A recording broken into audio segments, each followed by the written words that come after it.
नमस्कार, मैं डॉक्टर अनुजा चौहान, शासकीय डॉक्टर वामन वासुदेव पाटनकर, स्नातकोत्तर कन्या महाविद्यालय, दुर्ग, छत्तीसगढ़। आज हम बीएससी द्वितीय वर्ष के मैकेनिक्स के 4th यूनिट का स्पर्शरेखीय एवं अभिलंबिक वेग और त्वरण के बारे में चर्चा करेंगे। Velocity and acceleration in tangential and normal direction. इसमें थ्योरम दिया हुआ है, समतल वक्र के अनुदिश गतिमान एक कण का वेग एवं त्वरण ज्ञात करना। इसमें हमको समतल वक्र के अनुदिश गतिमान एक कण का स्पर्शरेखीय एवं अभिलंबीय दिशा में वेग के घटक का सूत्र ज्ञात करना है। इस थ्योरम को सॉल्व करने से पहले हम यदि इसके डायग्राम को बहुत अच्छे से समझ लें तो हमें लगता है कि आप लोगों को ये पूरा चैप्टर बहुत अच्छे से क्लियर हो जाएगा। थ्योरम में हमारा दिया हुआ है, एक समतल पर एक कण वक्र में गतिमान है, अर्थात हमारे पास ये एक समतल कर्व है, एक्स अक्ष और वाई अक्ष। इसमें हमने क्या ले लिया, एक वक्र ले लिया। वक्र में बिंदु ए से एक कण t समय के पश्चात बिंदु P पर पहुंचता है तथा P से या डेल्टी समय में Q पर पहुंचता है। इस प्रकार AP इज इक्वल टू आपका चाप क्या हो गया, S हो गया। PQ इज इक्वल टू क्या हो गया आपका, डेल S हो गया। t समय में पहुंचा तो AP is equal to t समय तथा PQ is equal to del t समय तथा A से Q तक समय हमारा क्या हुआ, t प्लस डेल t समय। अब हम आगे बढ़ते हैं। बिंदु P से हमने एक स्पर्श रेखा खींची, किसके सापेक्ष, प्रारंभिक रेखा के सापेक्ष। या क्या एंगल बनाया, साई एंगल बनाया। इसी प्रकार बिंदु Q से भी हमने एक स्पर्श रेखा खींची, फिर प्रारंभिक रेखा के सापेक्ष ये क्या एंगल बनाया, साई प्लस डेल साई। हमारे थ्योरम में हमें क्या दिया हुआ है, स्पर्श रेखा की दिशा में विस्थापन तथा लंब की दिशा में विस्थापन। इसके लिए हम क्या करेंगे, बिंदु Q से हमने स्पर्श रेखा पर एक लंब डाला, वो क्या कहलाया आपका, QM कहलाया। तथा बिंदु P से ही हमने एक dot dot dot dot line करके Q से एक रेखा खींची। जैसे में हम ये रेखा खींचते हैं, यहाँ पर हमारे पास PQ दो फॉर्म में निर्मित हो गया।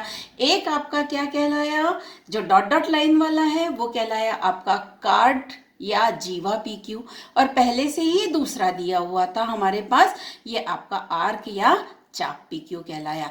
जब मैं कार्ड PQ की बात करूँ, ये आपका आर्क PQ जो है आपका डेल S के फॉर्म में परिभाषित है, और ये कार्ड PQ को हम परिभाषित करेंगे डेल C के फॉर्म में। अब हमको इस डायग्राम के बारे में यदि हम विचार करें, क्योंकि हमको लंब की दिशा में निकालना है, और लंब की दिशा में निकालना है तथा स्पर्श रेखा की दिशा में निकालना है, तो हम ये डायग्राम को यदि अलग से ड्रॉ कर ले तो हमारा जो डायग्राम है वो इस फॉर्म में आ जाएगा। अर्थात ये PM बना आपका, ये बना आपका QM, और ये डॉट डॉट लाइन मतलब कार्ड PQ वाला हमने डॉट डॉट लाइन को ले लिया। तो ये जो पूरा डायग्राम है ये किस फॉर्म में कन्वर्ट हो गया, पाइथागोरस के फॉर्म में। हम एंगल ऑफ QPM को अल्फा परिभाषित कर ले, तो ये जो PM है ये आपका बेस यानी आधार हो गया, ये QM है वो आपका परपेंडिकुलर या लंब हो गया, और जो PQ है वो आपका हाइपोटेनस या कर्ण हो गया। अब हमको क्या निकालना है, लंब स्पर्श रेखा की दिशा में, अर्थात PM निकालना है। तो हम निकालेंगे cos alpha is equal to PM upon chord PQ। तो PM इज इक्वल टू क्या आ गया, कार्ड PQ cos अल्फा। इसी प्रकार हमको लंब की दिशा में निकालना है, तो क्या है आपका ये QM, तो sine alpha is equal to QM upon chord PQ। तो QM is equal to chord PQ sine alpha. यही सब मान को यहाँ पे थ्योरी में दर्शाया हुआ है।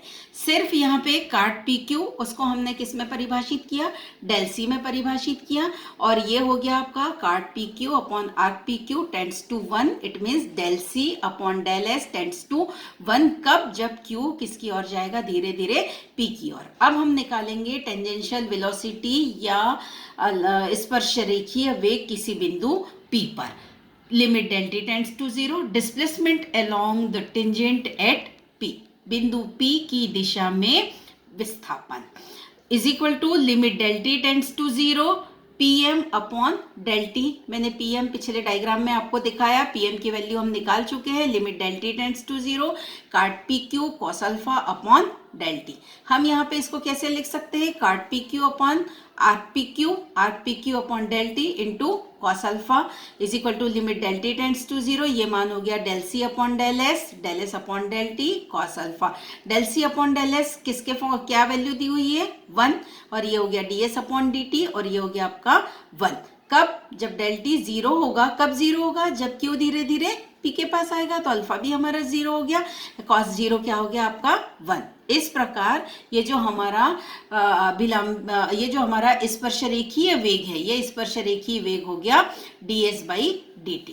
दूसरा हम निकालेंगे नॉर्मल वेलोसिटी एट p, या अभिलंबिक वेग किसी बिंदु p पर, is equal to limit del T tends to 0 displacement along the normal at p, लंब की दिशा में बिंदु p पर विस्थापन क्या है आपका, limit del T tends to 0 Q M upon del T. Q M की वैल्यू हम डायग्राम में निकाल चुके हैं, is equal to limit del T tends to 0 काट P Q sine alpha upon del T. इसको हम कैसे लिख सकते हैं, limit del T tends to 0 काट P Q upon arc P Q upon del T into sine alpha. फिर ये हो गया del C upon del S upon del T sine alpha is equal to 1 D S by D T. यहाँ sine 0 हो गया, sign 0 0। कब, जैसे जैसे क्यू पी की ओर जाता है डेल टी टेंड्स टू 0, और ये मान आपका आ गया इज इक्वल टू 0। अर्थात for a particle moving in a plane curve, tangential velocity या स्पर्शरेखीय वेग कहलाता है आपका ds अपॉन dt, और नॉर्मल वेग कहलाता है आपका इज इक्वल टू 0। और जो परिणामी वेग है किसी बिंदु पर, वो कहलाता है root over ds by D T का होल स्क्वायर प्लस 0 का whole square is equal to ds by D T. अब जो दूसरा फॉर्म है, जैसे हमारा पहला निकला है वैसे ही दूसरा फॉर्म, टेंजेंशियल एंड नॉर्मल एस्केलेरेशन। समतल वक्र के अनुदिश गतिमान एक कण का स्पर्शरेखीय एवं अभिलंबीय दिशाओं में त्वरण के घटकों का सूत्र ज्ञात करना। इसमें भी हमने जैसे पहला जो हमारा डायग्राम था, सबसे पहला, उस डायग्राम को जैसे हमने हल किया वैसे ही यहाँ पर आपको हल करना है। यहाँ पर भी आपका x अक्ष होगा, y अक्ष होगा, यहाँ पर भी आपका एक वक्र है, ये बिंदु P t समय के पश्चात, q समय के पश्चात, फिर हमने स्पर्श रेखा खींची, फिर हमने यहाँ पर Q के लिए भी स्पर्श रेखा खींची, ये साई एंगल बनाया, ये psi plus del psi angle बनाया, T plus del T, same वही जो आपके पहले डिडक्शन में दिया हुआ है। सिर्फ यहाँ पे एक ही चेंज है कि जो स्पर्श रेखा की दिशा में जो वेग होता है वो उनकी स्पर्श रेखा की दिशाओं में ही होता है। मतलब P के लिए स्पर्शीय वेग आपका V कहलाएगा, और Q के लिए जो वेग है वो V प्लस डेल V कहलाएगा।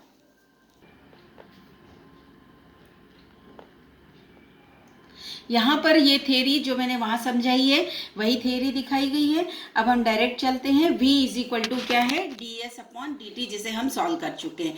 तो क्या निकालेंगे, टेंजेंशियल एक्सीलरेशन एट p, या स्पर्शीय त्वरण। स्पर्शीय त्वरण क्या होगा, limit del T tends to 0, del T समय में p पर स्पर्शरेखा की दिशा में वेग में परिवर्तन upon del T, change in velocity along the tangent at p is equal to limit del T tends to 0, ये क्या हो जाएगा, v plus del v, Q दिशा में है, cos del psi minus v upon del T. अब यहाँ पे हम लोग बीएससी फर्स्ट ईयर में पढ़ चुके हैं कॉस डेल साई का Maclaurin formula cos del psi का क्या है, 1 माइनस डेल साई का whole square upon factorial 2 and so on.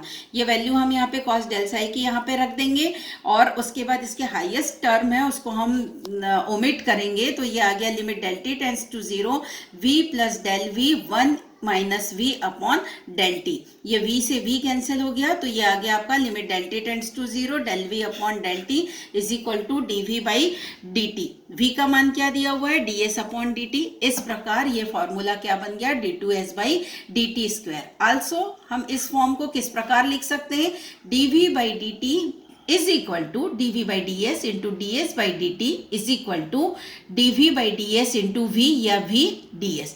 तो हमारा जो स्पर्श रेखीय त्वरण है किसी बिंदु P पे तीन फॉर्म से दर्शाया जा सकता है, dv बाई डी टी या d2s by D T square या v dv बाई ds।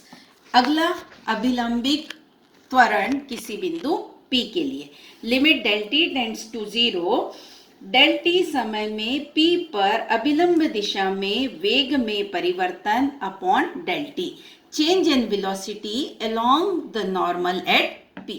तो limit del T tends to 0, v plus del V sine del psi minus 0 upon del T is equal to limit del T tends to 0, v plus del V, ये आ गया आपका del psi upon del T. यहाँ पे भी sign del Sai जो आपका दिया हुआ है वहाँ पे भी मैक्लैरिन फॉर्मूला अप्लाई करेंगे। डेल साई का साइन डेल साई का मैक्लैरिन फॉर्मूला है del psi minus del psi का cube upon factorial 3 and so on is equal to limit del T tends to 0, v del psi upon del T, या हम क्या आ जाएगा v D psi upon D T. इसको हम फिर लिख सकते हैं v D psi upon D S, D S upon D T. D S upon D T क्या है आपका v, ये हो गया v square D S D psi upon D S is equal to v square upon rho. आप लोग first year में पढ़ चुके हैं कर्वेचर का formula 1 upon rho D psi upon D S के, अर्थात नॉर्मल एक्सक्लेरेशन एट P या अभिलंबिक त्वरण किसी बिंदु P के लिए v स्क्वायर अपॉन रो। और हम इस प्रकार यह परिणामी त्वरण निकालेंगे या परिणामी त्वरण बनेगा root over d2s by D T square का whole square plus v square upon rho का होल स्क्वायर। इस प्रकार हम अभिलंबिक वेग, अभिलंबिक त्वरण, स्पर्शीय वेग, स्पर्शीय त्वरण, रिजल्टेंट वेलोसिटी और रिजल्टेंट एक्सीलरेशन की सहायता से इसके जितने भी प्रॉब्लम्स हैं आप इस प्रॉब्लम्स को बहुत आसानी से हल कर सकते हैं। धन्यवाद।